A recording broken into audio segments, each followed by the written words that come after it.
Yo, what's up? I'm Alex, and this is how I made a melodic loop with my buddy Sailor. So Sailor blessed me with a fat MIDI pack. There was like 30 in there. I grabbed this one and threw it into a Serum key sound, and it was nice, but there was a lot going on, so I wanted to subdue it a little bit. Threw halftime on it, EQ'd the low end afterwards to take that out and make sure it wasn't clashing with anything. And it gave me a very nice, bouncy, with still movement main piece without being overwhelming.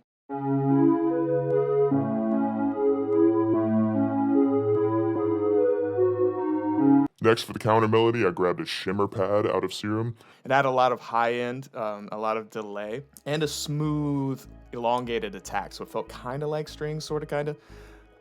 But I played it more like a pluck sound. There's not a whole lot of melody involved in it until the back half. It's more like a texture layer to give it some brightness, and it really ties it all together quite nicely.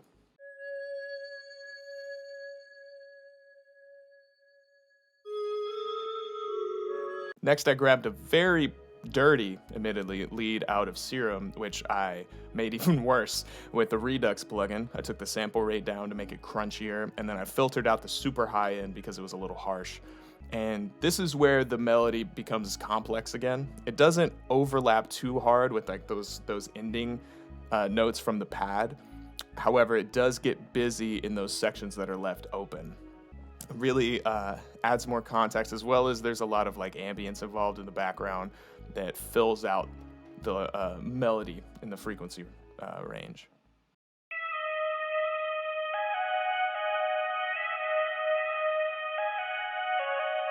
Lastly, I grabbed a pluck bass out of Omnisphere and played a very bouncy melody as opposed to like a long drawn out sub style melody over top to give the bass notes context, and also in a way like further emphasize the bounce to the whole loop. And it functions a lot like the 808 will in the final beat, so giving kind of like a starter for whoever's going to flip it, a starting idea, was kind of my goal, and I think I did it pretty well.